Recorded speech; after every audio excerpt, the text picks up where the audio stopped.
Inside the Game right here on One Soccer and the One Soccer digital platforms. The sign, it don't lie. Another week of our stay-at-home coverage here on One Soccer. I think this is week number 8, but who's counting? Gareth Wheeler with you. Hope you all had a very happy and safe long weekend. And hope that you're all staying positive through this trying time. If you have a question for tonight's guest, you can ask away using the side chat right about here on YouTube, or hit me up on Twitter at Gareth Wheeler. We've got more great stories coming your way this week with great guests as we pull back the curtain and shine the spotlight on some special careers and great individuals and ambassadors of the game here across North America. Now, tonight, one of the first true American soccer stars, really, and one that I grew up watching with regularity. It's so awesome to have him on the show tonight. He has one of the most famous names, faces, and of course, hair in all of the game of American sports. Born in Detroit Rock City, raised in the City of Angels, he immediately became a fan favorite, bursting onto the scene with the U.S. men's national team at USA 94. His attractive style of play, his likable personality, charisma both on and off the field, it was magnetic. It resonated, helping lead the way, bringing more attention to the sport during incredibly important formative years during the 1990s for the game in the United States. He was one of the pioneers of American football as well, playing overseas at a time where there was really few opportunity. At 94, 95 with Coventry City. He was the first U.S. player to play in Brazil with Vasco de Gama as well, which all preceded a Hall of Fame career, being kind of one of the builders of Major League Soccer, quickly becoming one of the faces of the league, and certainly of the Los Angeles Galaxy, joining MLS from its inception. 12 years, 306 games, 70 goals later, a couple MLS Cups, a couple supporter shields, but who's counting? Few have accomplished more over the course of MLS and its 25 years. Internationally, no one has played more for the United States, 164 times, including 3 World Cups and the 92 Olympic Games. He was a U.S. Player of the Year in 98, and his number 13 for the red, white, and blue will be forever linked to his name. Nowadays, he's calling Los Angeles Galaxy games regionally on Spectrum Sportsnet in the Los Angeles and Southern California area. I know he does work on LigaMX as well, and was part of the first on-site English live broadcast, where he still serves such an important part in soccer in the United States at this time, linking together the past with the present and the future. I'm thrilled to welcome, and I think the last time I saw him was maybe up in Vancouver in 2015 for the finals of the Women's World Cup. It is Mr. Cobi Jones joining us inside the game. Cobi, how are you? I'm absolutely fabulous, Gareth. Thanks for having me and for that wonderful introduction. I think I forgot half of that stuff. You know? Well, hopefully we can tap into some of it over the course of the next 45 minutes or so. Is everything well with you and yours in Los Angeles right now? Yes, I mean, Los Angeles, we're obviously going through a bit of a difficult situation, as everybody else is, you know, around the world. But I think we're slowly starting to see the process where things are starting to open up. People are starting to get out a little bit more. There's actually traffic starting once again in Los Angeles area. So that's the first sign that people are finally starting to get out and about. That must be the most eerie thing about this whole thing within the greater Los Angeles area is traffic. You can actually drive, make it from point A to point B with relative ease. Look, it's been a difficult time for everyone. How are you keeping busy? Because you're a mover and a shaker. You got you're involved all over the place. So how are you dealing with all this? Yeah, well, this mover and a shaker has 2 young boys at 6 and 9 years old. So I'm now, you know, Professor Jones, you know. So I'm doing a lot of homeschooling like everybody else around the world, trying to figure out, you know, how to teach my young boys. And it's not easy. So I give all the credit into the world to teachers, more so than I did. My mom and dad taught. So I understand how difficult it is, but actually having to do it myself, I tell you, it takes up all my time, Gareth. Trust me, it takes up all my time. So they giving you any tips on what to do or to be a proper professor? Yeah. Patience. Yeah. Patience is a virtue, and when you feel yourself, you know, rising, get up and just walk away. You know, in the end, you need to walk away, take a breath, you know, go for a walk around the block, and reset. Absolutely. I don't have any kids yet, but my dog is getting all kinds of attention right now. She's never walked more in her entire life. Look, I want to take some time to spin it back and kind of spin it to today to talk about what you're up to. But you have a great footballing story coming through the United States men's national team program, playing at UCLA and rising really to great heights. Because what we've been trying to kind of pass along to our viewers is nothing came easy for young players like yourself, growing up wanting to aspire to play the game. So how did you get started, Cobi? And why did you end up choosing soccer over any other sport that you could have played at, during that time? Well, look, both of my parents were from Mobile, Alabama. So to say that soccer wasn't, a big sport in the United States in the '70s, take into account that my parents are from Mobile, Alabama, where there was no soccer. It's all football, basketball. That's it. It was a little bit out of the ordinary. I was fortunate enough to grow up during that first real big boom of soccer, of AYSO, and I was just amongst all the kids in the neighborhood. Okay, you're playing AYSO. You're going to get out there and run around. I think for my parents, it was kind of draining a little bit of the energy that I had as a young kid, being one of four boys. But when it came down to it, for me, I have a fortunate situation that I was in I tell this story 1,000 times. I was in the back seat of the station wagon, with my parents, and I saw my cousin playing in the park because we were driving by, and I'm looking out that back window, the very back, seeing it, and start screaming as kids do, saying, "Hey, let me pull over. I want to play with Corey. I want to go play with them." So they pulled over, asked the coach if I could play, tossed me a jersey, and that's where it really started. I loved it, fell in love with it, and my parents signed me up at that point. Said, "Hey, everyone else is doing it, you can do it too," and got me going and playing. What did it come naturally to you, or did it take some time for you to figure things out? I think it was. I thought it took time, but a lot of people, now when they say, "Oh, I knew you were going to be something," uh, everyone says it was natural. Look, I was always pretty quick. One of the things that I always did, I played soccer and I ran track. That's what I loved. And I did sprints. So I guess if you're just starting out and you're fast, you're the first one to the ball. That helps. So I enjoyed the game, at a young age, kicking the ball and running around and being outdoors and being with my friends. That was the most important part of it. Just being outside and having as much fun as possible. So for me, I guess there was a natural attraction to the sport, but let's be honest, it took a lot of teaching, and I give credit to those teachers, to those coaches that I had, through the years. Now I understand when you went on and went to UCLA, where you became a university legend, Cobi, you didn't have a scholarship initially. How did that come about? It was kind of funny. We had Stephen Badisher, also from Southern California, on the show a few weeks ago, and he had to earn a scholarship at San Diego State as well. It didn't come right away. Is the scouting system in the state of California out of whack? How they keep on missing players like you? Oh, it's funny, right? You could go that route, that argument, but I tend to think that there is so much talent, in Southern California, that you can miss a lot of it, and you have top tier schools, at least during my time in Southern California, that could pick and choose across the nation.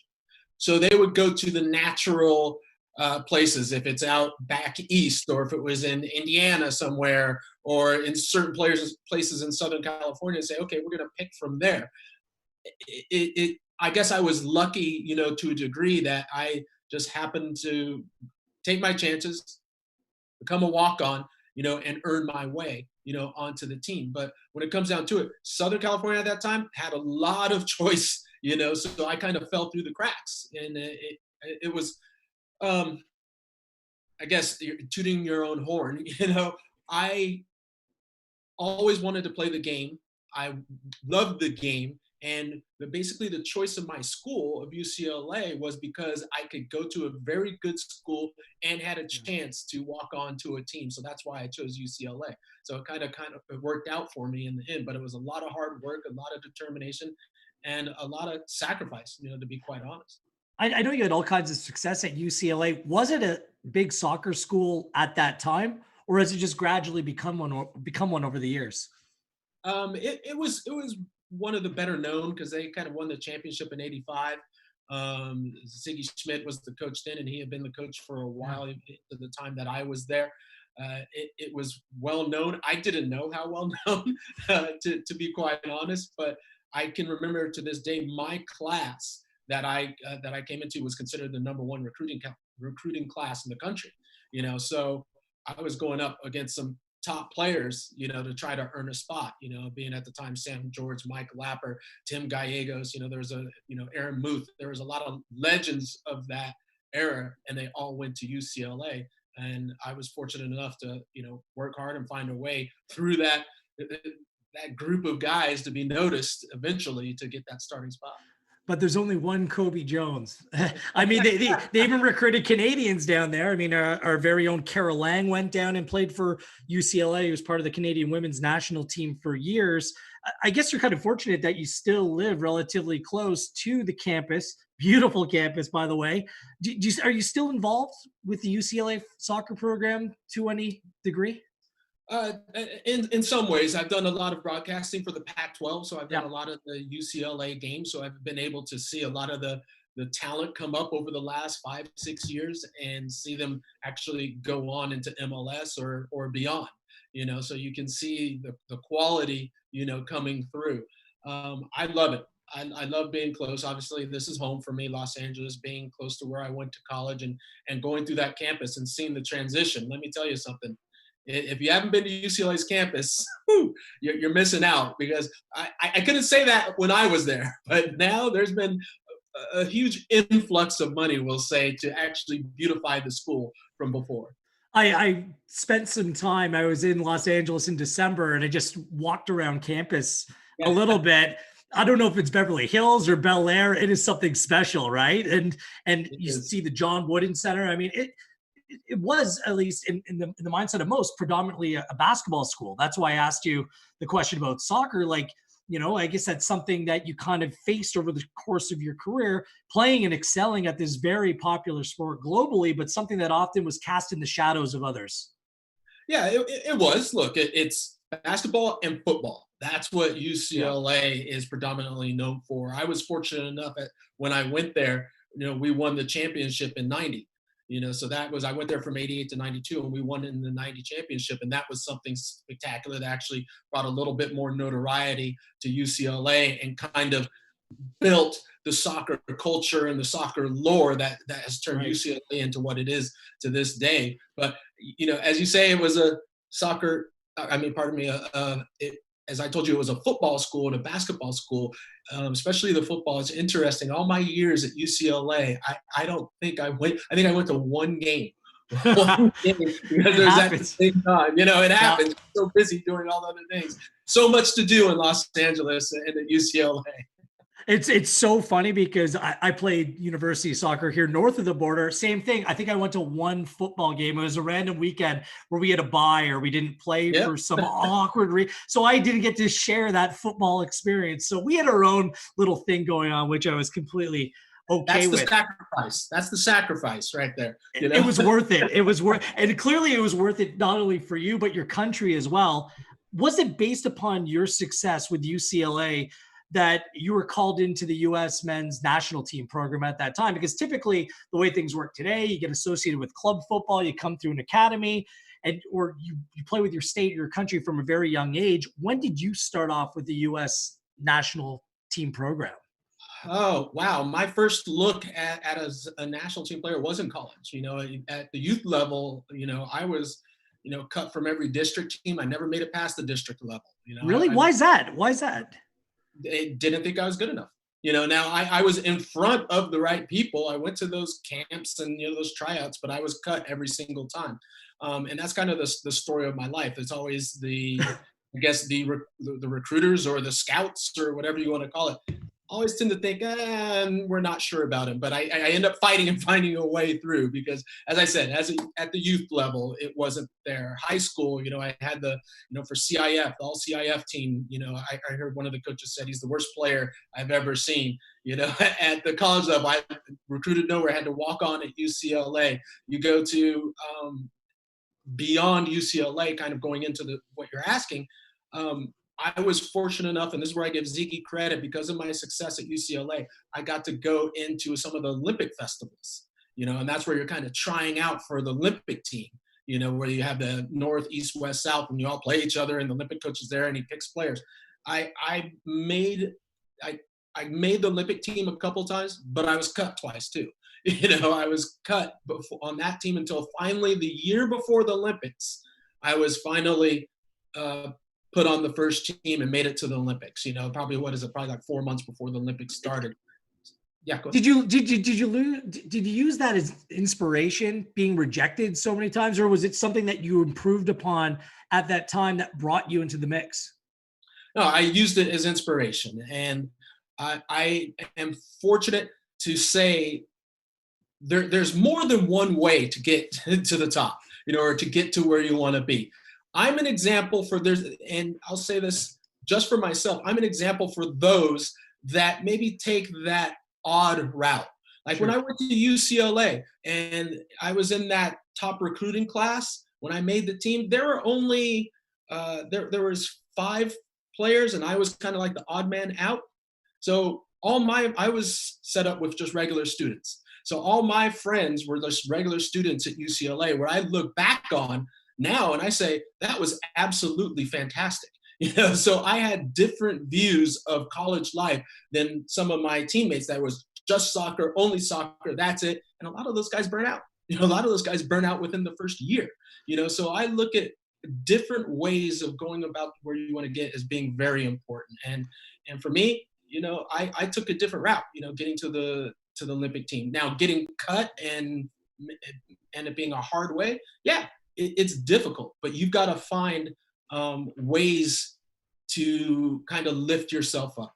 And, a lot of times it's going to be yourself, and everyone says, oh, you got to dig deep within yourself. Well, sometimes that's not enough. You've got to find the family. You've got to find the friends. You got to have that support, from a lot of different people that are going to help you in the long run, because doing it alone, doesn't work. It rarely works that way. Yeah, and you get help along the way. I love how you brought up Sigi Schmid, obviously missed in footballing circles across North America. How much did he help you, and how much of an influence positively did he have on your personal and professional life? Yeah, look, Sigi and I, we had a wonderful relationship. We had a contentious relationship at times, but as we got older, we appreciated one another. And it's funny, my career coincided with his so many times. My success coincided with his quite a bit. The '90 championship with UCLA, he was the head coach. My opportunities going to the Olympic team or the Olympic festival, that came through Sigi. My first championship MLS Cup was with Sigi Schmid in 2002. So these are really important things that I think, for myself, I look back at Sigi with fond memories, and they definitely outweigh any of the negative times that we had. I mean, he was a fantastic coach, a great mentor for a lot, not just myself, but for a lot of soccer players and the soccer community within the United States. Yeah, well said. There's all these incredibly, I don't know if bizarre is the right word, but random, maybe that's the best way of putting these Canadian connections with various American players. We had Alexi Lalas on the program a few weeks ago. He grew up in Detroit, a hockey fan, drinking Labatt Blue, very much influenced by Canadian television, watching Hockey Night in Canada. Landon Donovan, his father was Canadian, and you have a Canadian connection as well. You played your first international game against Canada. Ah, there it is. You've done something. I was about to say, sorry, man, I don't know where you're going. do you remember that at all? I do know, and it's funny, at those early years with the national team, there were so many games, you tend to mix them all up. But maybe you can help me here, because I remember one game that stands out for me. I don't think it was the first time, but I remember maybe it was the Olympic team even, and this tells you something. We went, is it Halifax? That is the farthest east it that is. you could possibly go. And I remember going out to that point, and it was cold, and it was windy. And I remember we played on a field. I don't know what was going on up there, but it was almost square. And I mean, I'm telling you, from one side of the field, we literally got there and said, what is going on? can we see if we can kick the ball from one sideline to the other, and no one could do it. That's how square the field was.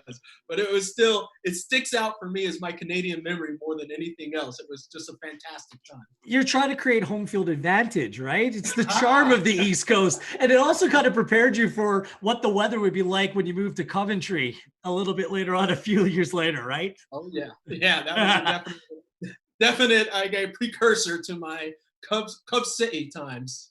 You played a ridiculous number of games. I believe you scored your first goal in your third competitive match for country. I think it was against the Ivory Coast. What do you remember about playing so many games, which kind of was the precursor, obviously, to USA 94, because you and your teammates, very few players were actually affiliated with club teams. You were all part of this U.S. men's national team program. Yeah, it was difficult. I mean, it was, I guess, U.S. Soccer's idea on how to get us ready and prepped, for the World Cup. It was difficult. I mean, Boran Milutinovic is the head coach of that team. He was no joke. He did not make it easy. He was particular because he had a view of, I guess, that biased view, but somewhat true at the time, of the uneducated American footballer as a profession. Okay, so he felt that he had to do things that were beyond the norm. And some of them, okay, you can agree with. Some of them I just couldn't. When you're taught how to tie your shoes. And that, Really? and let me tell you, Gareth, it wasn't just a 2-minute session on how to tie your shoes. Bora could talk to you for 15 or 20 minutes on how you should tie your shoes. I mean, it was an interesting time. Now imagine being like that for a year and a half under those type of conditions. Incredibly tedious. And it's one of those things that wouldn't fly here in 2020, right? Like, no. It's all about time and in the context of the situation, correct? Yeah, time and the context, but also I guess that's looking at it from a club perspective. Yeah, the players can kind of join together and move the guy up. But when it's a national team, national team coaches will have you for a week, so there's no time. You do whatever's necessary to get on the field. So if you have to sit there and listen to a coach that you think is maybe a little bit off, you're going to do it because you want to get on the pitch and you want to play. So maybe I think some players would probably kind of listen and deal with it as long as it's going to get them on the field and representing their country. When it came to USA 94, you say the uneducated American footballer, but more it was about the education of the United States as a soccer country at that time. You not only were competing with the other teams, the 24 teams, I believe, in that tournament, but you were trying to have the nation embrace you. How difficult was that, kind of balancing being competitive on the field as well as all the stuff that came with hosting the tournament off it as well? Oh, look, there was a lot of stuff that was difficult, but let me correct you first. Not my opinion. Bora's view of the uneducated American footballer. Okay, for me, I thought I knew everything at that time, and I think a lot of the fans did at that time. But getting ready to host the World Cup, getting ready to be part of that whole process leading up to it in the eventual World Cup, it's not anything that I think anyone would even understand now. When you have no professional league and you're hosting the biggest sporting event in the world, and you have the host nation trying to figure out a way to put a competitive team on the field and not be embarrassed, I mean, the pressures were coming from every angle. Look, that U.S. Soccer, they were doing the right things. You knew in the U.S. that they were going to do all the marketing correctly, that they were going to get all the venues correct, that hotels and everything was going to be correct. The one thing that everyone was worried about was the product on the field. Was all the players. So for me, I think there was a lot of pressure on myself and all the players and all of us that were here for the year and a half lead up to do more than what was expected. Because what was expected was, they may get out of the first round. Well, not really. Because up until that point, every team had gotten out of the first round, and there was an expectation that maybe the U.S. wouldn't. Well, we knew that. we took that to heart, and that was kind of like our goal. We have to get past the first round and get beyond. If we got to that level, that would be a success, you know? So the pressure, yeah, it was there.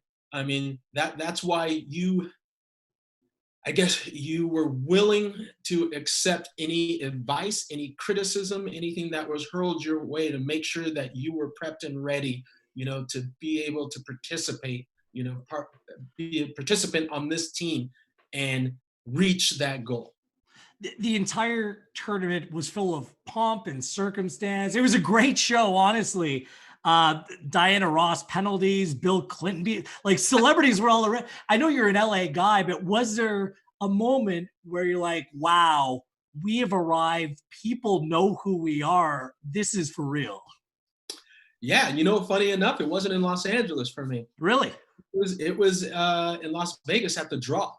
That was when I was just like, wow, because that was, talk about pomp and circumstance. That's the first time that I had experienced something put on to a huge level. I mean, and the other players that were there, everything that was put, you know, towards us, all the attention. That's, I think, the first time that the attention hit like a peak.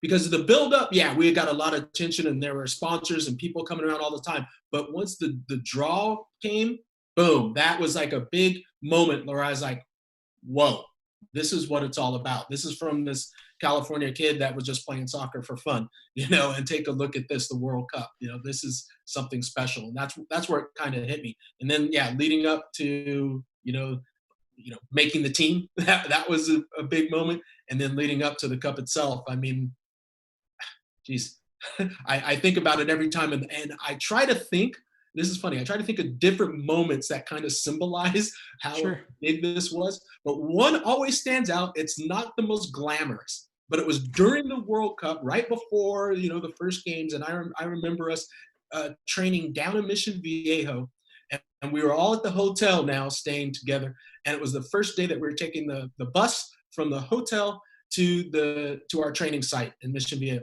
And I remember we got on police, you know, escort. We're like, okay, that's kind of cool. We've had that at games in other countries before. And then as we go, we get on the freeway, and all of us are like looking around, going, they're looking out the windows, and in the back of the bus, going, where is everyone? What's going on? And this is like 9-ish, something like there, 8:39 a.m. So we're talking bumper to bumper traffic, nonstop, you know, on the freeway, on the 5 freeway, and there was no one there. And we realized, if you look way back, the police had stopped traffic at rush hour in the morning, and it was just smooth sailing for the 4 or 5 miles on the freeway. And we were just like, this is nice. I could get used to this. Yeah. You might have made some enemies at the time. People backed up in traffic, but still it was a good perk to have. There's always haters. You know, that's one thing I learned in this game. There's always haters. It's funny. Like your team, you guys were really good. Like there's names from that 94 team who still resonate today, who are still very much part of the fabric that is American soccer. And you all had your kind of little quirks about you. Alexei said he grew out the goatee and the big hair because he thought it would draw eyeballs to him.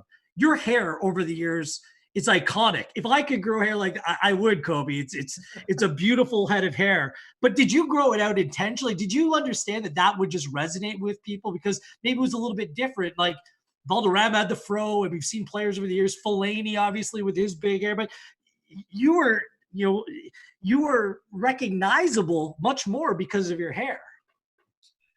Yeah, and I completely understand that. But why did I do it? I did it to upset my dad. Did you really? Look, it's one of those things. As a kid in college, I'm my first time away, and you know, you're under your dad's roof and he's under control. And I remember going to UCLA, and this is kind of like when I started letting my hair grow out. And he'd be like, "What are you doing, boy? What are you doing with your hair?" You know, and I'm just letting it go, doing a little bit of this, a little bit of that. And you know, as I went through the years, I would cut it back and let it go. But then, like towards the last years, I was just like, you know, I'm gonna kind of just let this go, you know, and just see what happens, you know. And I liked it. You know, it was a style that I felt, you know, it fit this rounded head and face and all that stuff. So I was like, you know what? Why not? Let's see what happens with this. And then, yes, you start getting a little bit of attention and all that. And so it's like, okay, let's see how long I can do this. And now 20 some odd years later, I still got it, just going, okay, when am I going to cut this? I think it's about that time to just shave it off, And it still looks great. And look, you guys put on a show at that tournament. You beat Colombia, and in a really impressive performance. I know that a lot of the attention went to the unfortunate murder of Andreas Escobar after, but you guys were full marks for that game and that 2-0 victory, and you got out of the group. And the only team that beat you, or the team that knocked you out of the tournament in the knockout stage, was Brazil, who went on to win the tournament. So you had to kind of come out of that tournament feeling really good about yourself and where the program was at that time. Yeah, I mean, if we hadn't run into Brazil, we probably would have made it to the final, right? Brazil's the only team that can knock us out. Who's going to tell us any different? Right?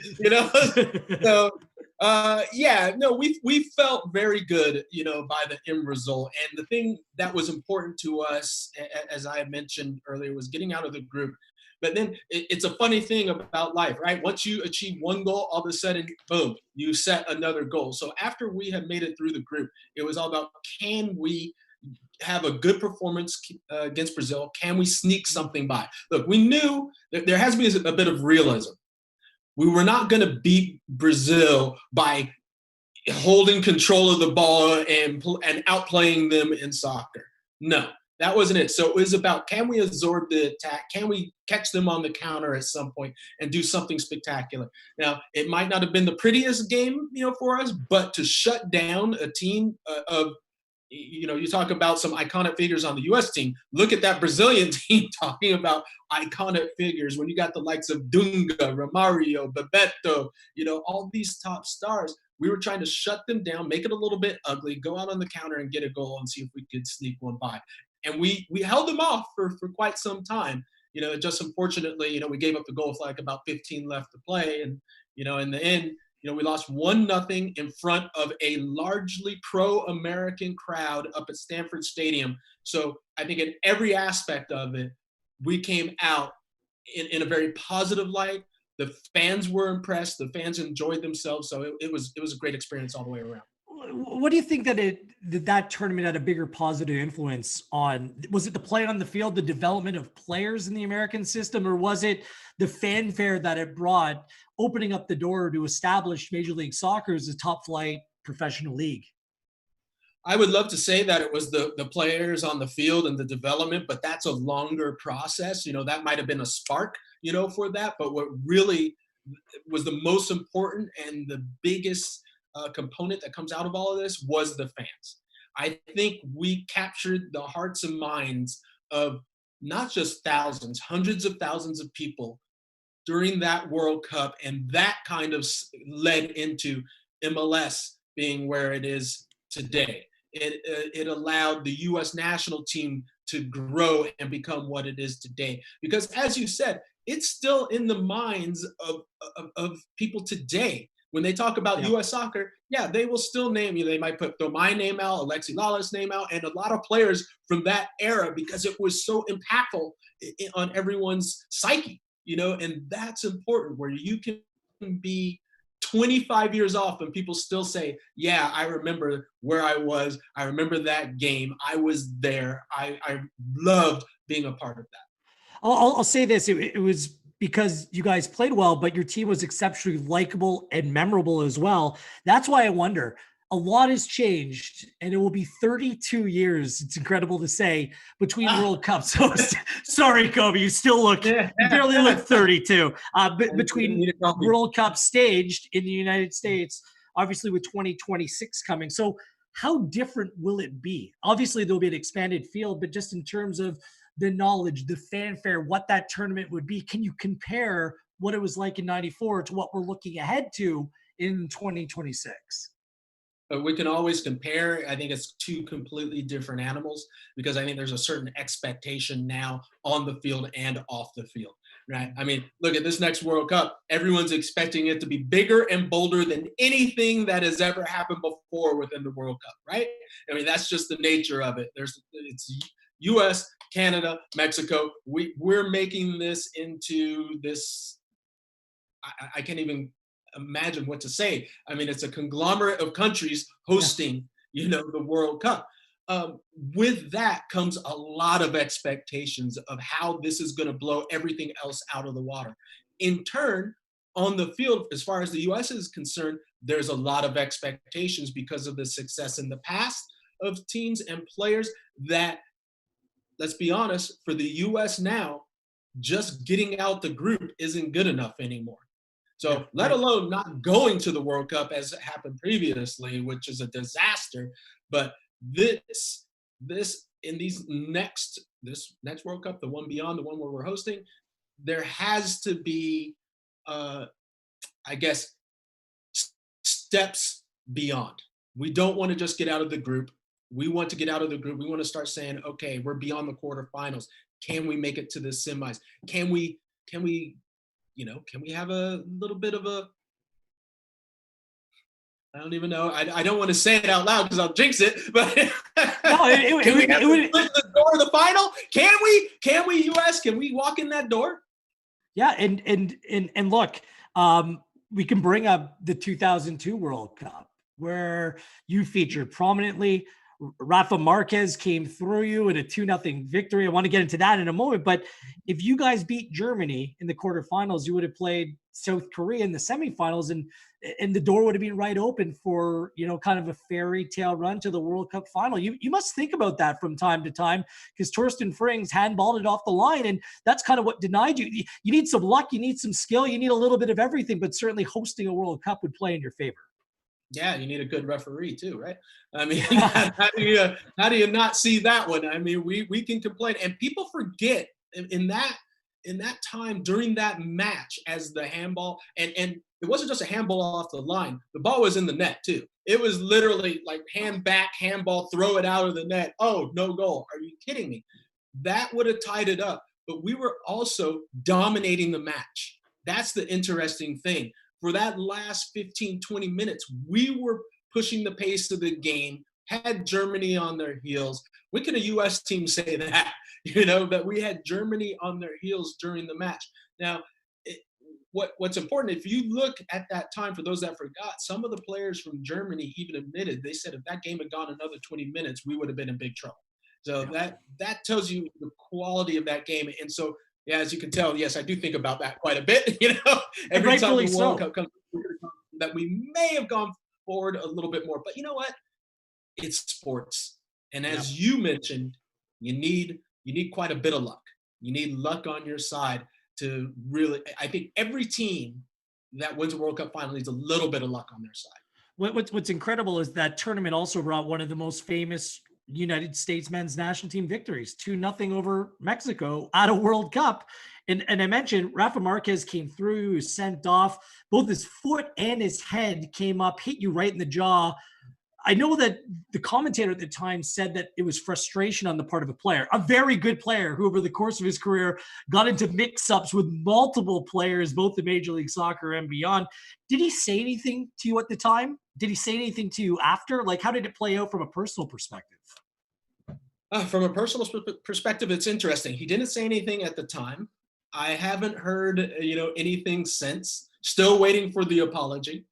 All these types of things. I did get, and I think it is I got an invite from his people to participate in like his testimonial game down in Mexico, which was interesting.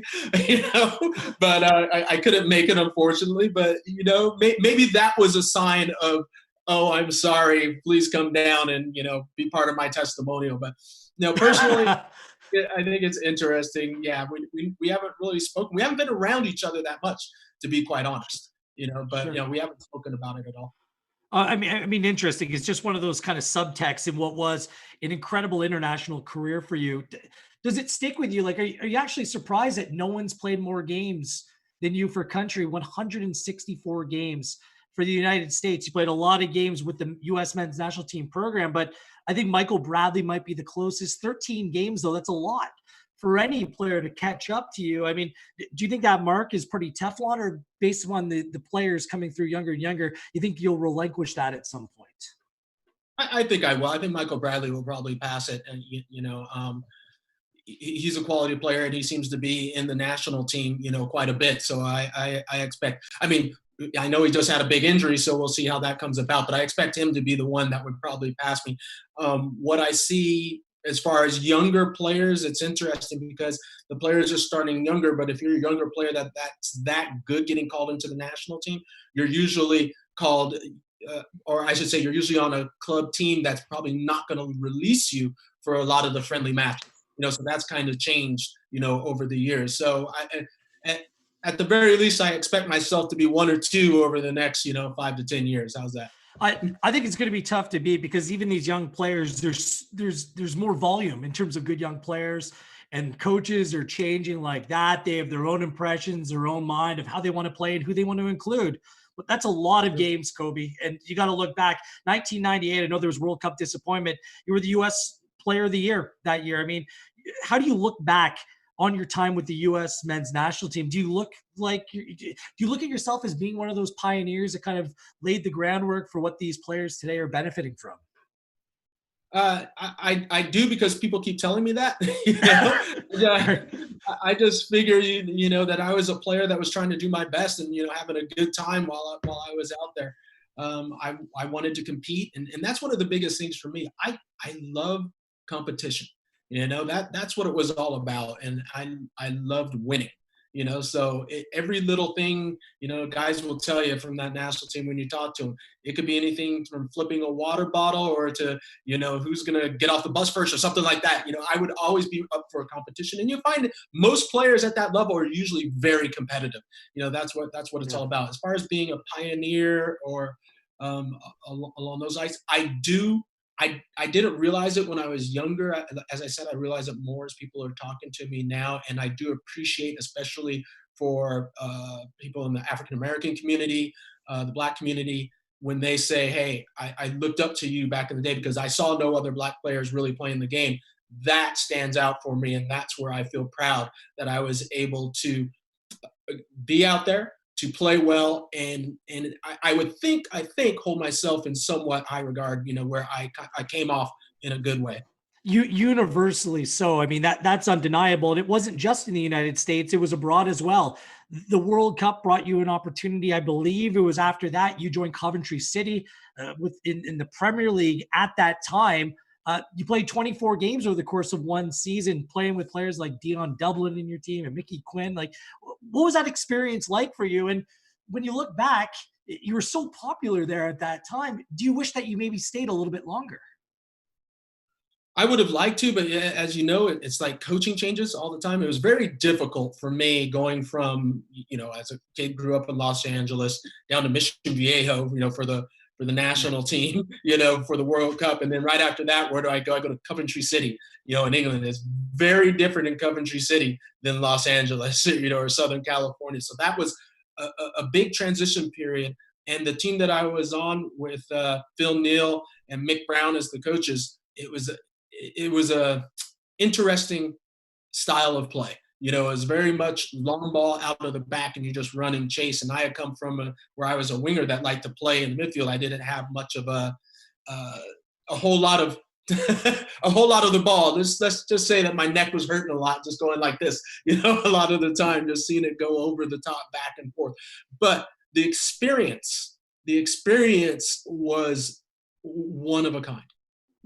Going over there, actually seeing where football was a job, where you had to go out there and perform day in and day out, every training session, no days off. That was something that I kind of took to heart and took home from that Coventry experience. No kidding. It must have been special, the Premier League in its infancy, at least in the modern form at that time. Did you enjoy your time over there?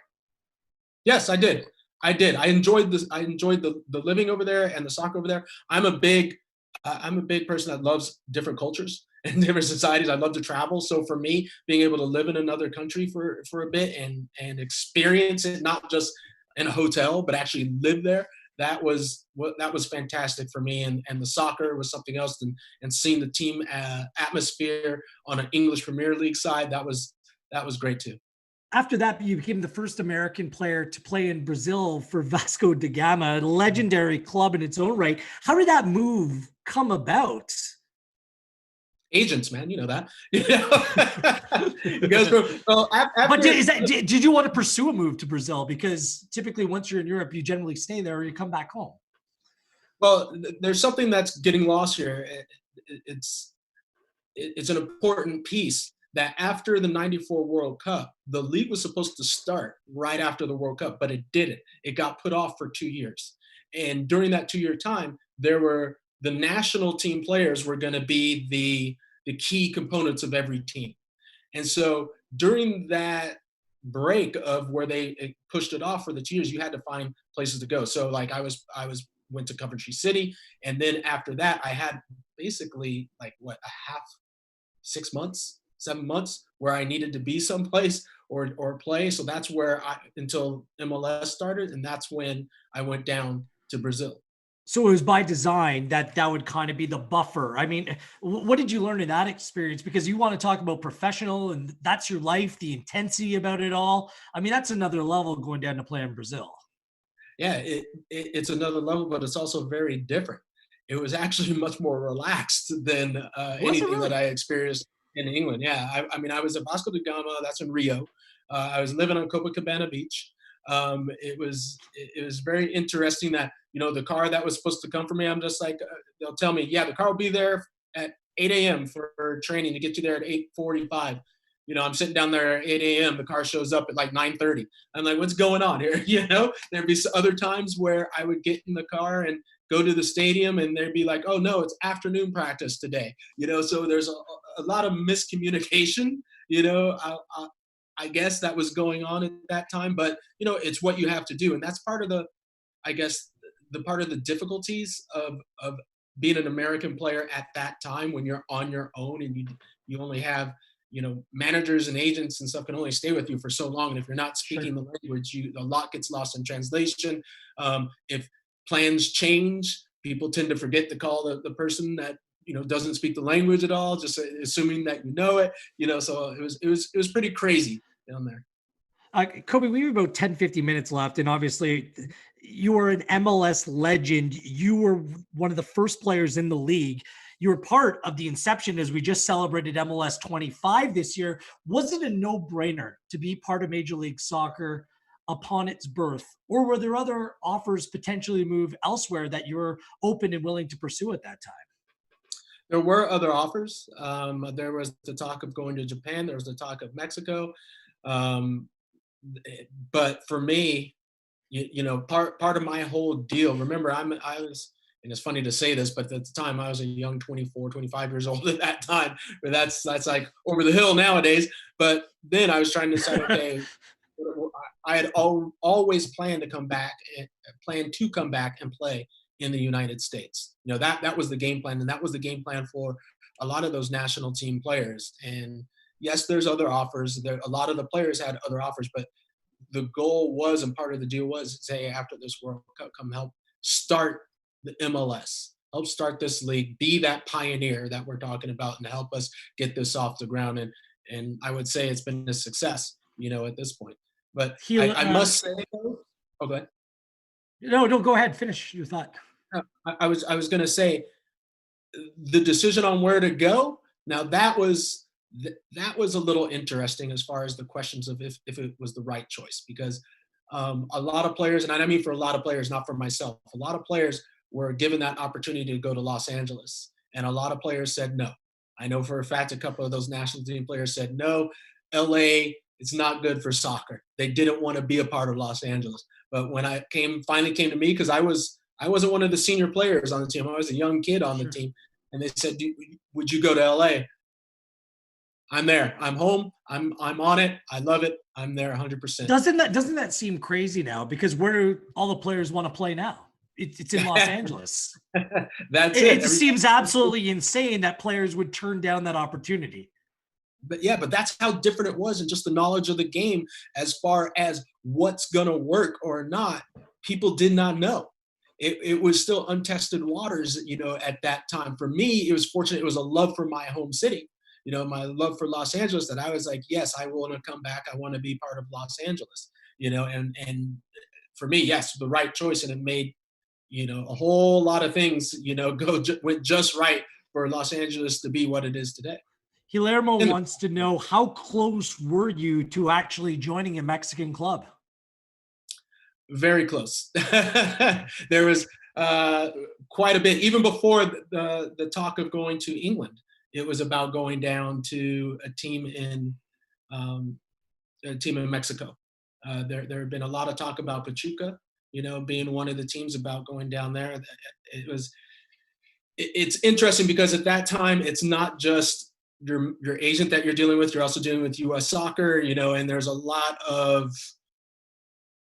things happening with the decision makers of what's going to happen, and where the best opportunity would lie. Because I think a lot of it was also, can the teams only have the players for a certain amount of time so that they can come back, into the league. Well, it was a decision that benefited, I believe, yourself. I don't want to speak on your behalf, but it certainly benefited Major League Soccer as well. For my money, the best number 13 that's played in Major League Soccer, with all due respect to Clint Mathis and Jermaine Jones. 12 years with one club as well. And I know that you've been doing some pieces for the LA Galaxy where you're looking back at old games and old championships with other former players. I saw you on one with Robin Fraser, who we know very well here north of the border. When you're looking back at the old footage, what stands out to you the most, other than the oversized uniforms and the penalty? Is it that sort of thing that stands out to you more than anything else? Yeah, those are the things, the big jerseys, now it's all tight and form-fitting and everyone's showing their bodies off.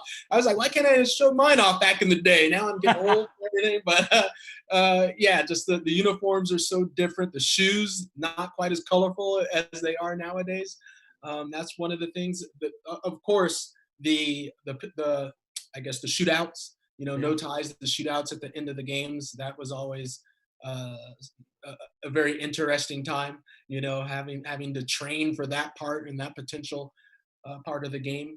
Those were a lot of things. One other thing that stands out now that I'm on the broadcasting side of things is just not the clearest video, No. from those days. It's always a little difficult where I'm looking at the screen going, wait a second, who's that?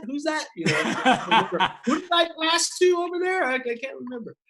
We've come a long way, and you were fortunate to stay with the same club for 12 years. Was there a moment, though, league-wide, where you just knew that it was going to work, that this wasn't just going to be a flash in the pan, that 25, 50 years down the road, that Major League Soccer would be a success story?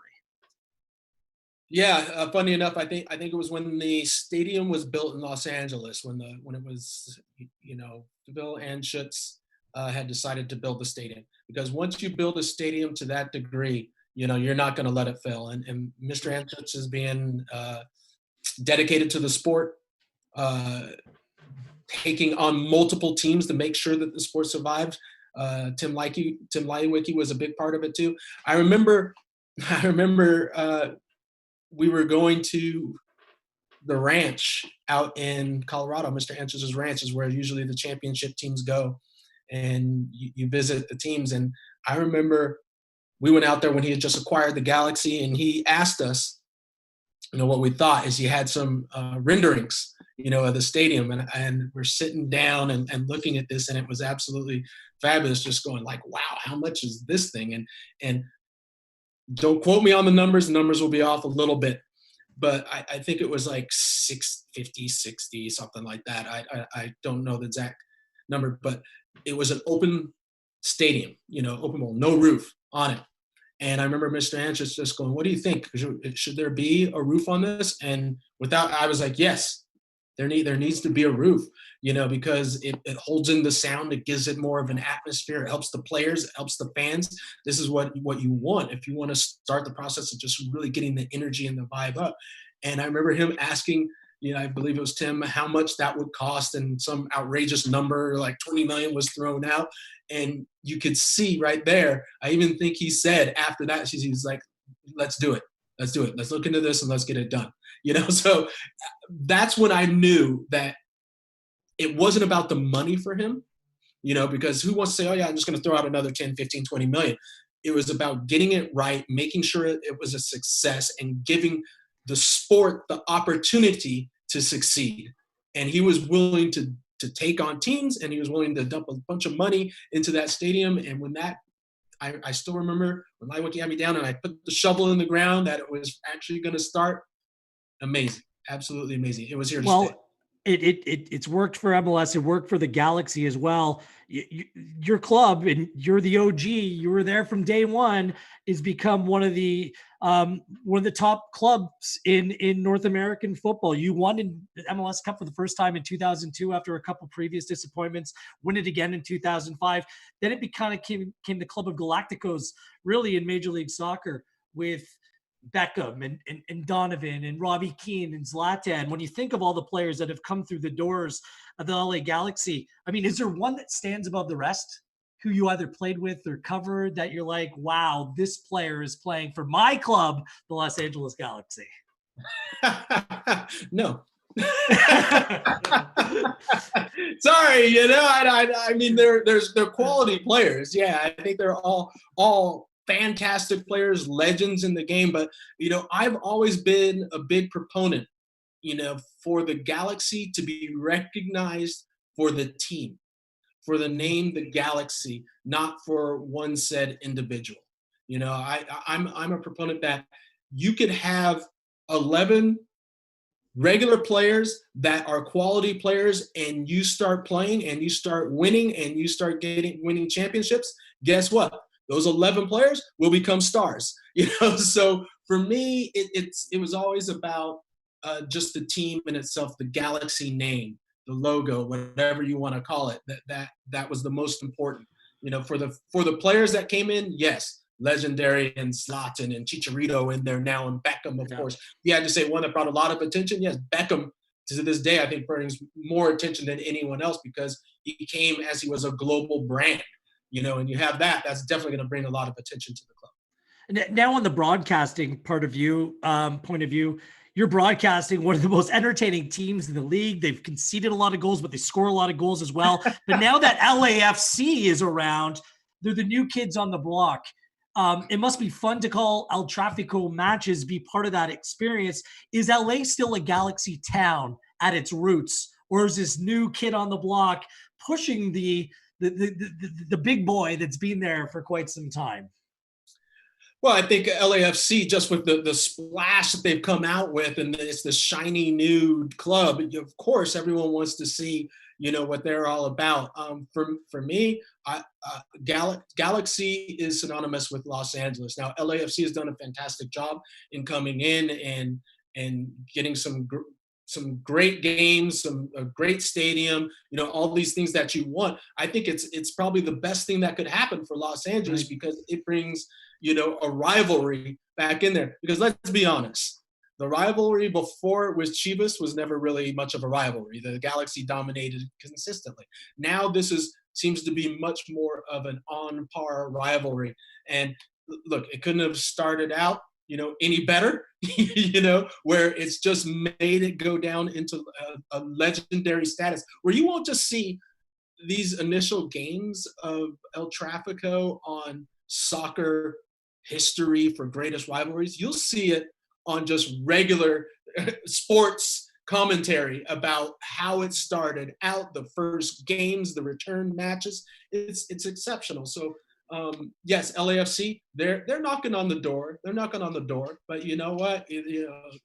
As far as the Galaxy is concerned, LAFC is still the little brother. And it's going to be about who can establish the winning, who can win the championships, who can have the banners, who can have the rings. That's what it's all about when it comes down to the sport. We play the sport to win. Yeah, and the rivalries make it better. I got to get to our top 5 segment before we wrap up. But one more question, because obviously you're in a hotbed of soccer, not only in terms of LA, LAFC and the Galaxy, what goes on, but you've also been involved with coverage of game calls for LigaMX as well. And we're actually the home of LigaMX here north of the border in this country as well, bringing those broadcasts to Canadians. And I just wonder, where you see that league going just in terms of LigaMX and its overall quality, where it is right now, because a number of LigaMX players did come to Major League Soccer just this off season. So where's the quality and how much of a gap is there right now between LigaMX and MLS? I don't think there's much of a gap at all when you talk about the top teams in MLS and the top teams in LigaMX. I think it's a good level where they're all right next to each other. Now, you've seen LigaMX win the CONCACAF Champions League over the past few years, but I always put that down to the fact as far as where the seasons line up. LigaMX is, they've got about 10 games on everybody within MLS, so they're right in the middle of it while MLS is starting. I think it's interesting. It's going to be interesting to see how LigaMX responds to the talent drain that's happening, where a lot of their top players, their top goal scorers, their top defenders are moving to MLS. And now I'm sure at some point they're going to say, hey, we can't allow all this to happen, and they're going to try to pull some back. The good thing is we have seen a little bit of crossover. It's just over this last season we saw some heavy hitters move from LigaMX, into MLS. Let's wrap things up with our top 5 segment. Now, it's not a rankings type question, Cobi. It's the best or top blank that you've ever played with or played for, et cetera, et cetera, et cetera. So we'll start things off with the best player that you ever played with on your team. Who's your best teammate, the best player you've ever played with? Oh, I always say I got a couple as far as skill, Tab Ramos, but as far as, just a great teammate and I learned a lot from, I'd say Ernie Stewart. Very good. The best player you ever played against? That I ever played against. There's a lot of players, but I still think about playing against Ronaldinho back in the day. He just when he was, I think it was like 19, so that's when he was at like the peak of, his flamboyant skill set, and feeling strong and well, yeah, he was just a talented player all the way around. It's a popular answer for all the right reasons as well. Yeah. The best team you ever played against? The best team I ever played against, I always put that 94 Brazil team. They just had legends. I know we mentioned it before, but geez, Romario, Bebeto, Leonardo, Dunga, that's quality. That is a quality side. The best manager you ever had or head coach? For me, just as far as the coaching side, I'd say Bruce Arena. Bruce Arena, as far as his relations to the player and just like as far as the tactics and the details, would be Ziggy. And your top or best footballing or soccer memory? Well, I'm sorry, what was that? Your best or top soccer memory or moment that you had in your career? Winning the first MLS Cup in 2002. That was something special. We had a few bites at the apple and didn't do it, so that was great, and I will never forget it. Still got the ring, got everything, and it's one of my most cherished memories when El Pescadito Ruiz put it in the back of the net. But I also got to say, honorable mention is right up there. 2-0 against Mexico in the World Cup. That was great. Beautiful. 2 big moments. That's our top 5 segment. So Cobi, what, just for you, there's so many young players today and people watching, and you kind of talked about the road less traveled and how there's different ways to get to the top. What advice do you give young players in terms of pursuing their dreams and pursuing a successful professional career? Well, I think you touched on it, as I said before, is to understand that there are different routes to the goal that you want. Like Robert Frost said, take the road less traveled. It's interesting because you will have coaches that will love you, and you will have the next coach that hates you. And sometimes it's just a change of scenery, and that can turn your whole world upside down in a positive or a negative direction. So don't get caught up on one person's opinion, be it negative, and also if it's positive, because that can hurt you just as well. Cobi, this has been awesome. I want to thank you so much for taking time. Hopefully we'll see you on Galaxy Broadcast in the not so distant future. I know the players up here have gone back training on an individual basis. We're not sure what this new setup will look like coming out of this, but we know that your voice and your face will be part of it all. So we're looking forward to whenever that is. In the meantime, we'll just try to stay home and stay healthy. Thank you so much for doing this, Cobi. Much appreciated. Thanks for having me. Take care. One of the biggest stars in American soccer, past, present, future as well. The one, the only Cobi Jones joining us here inside the game. We'll be back Thursday night, 7 p.m. Eastern time.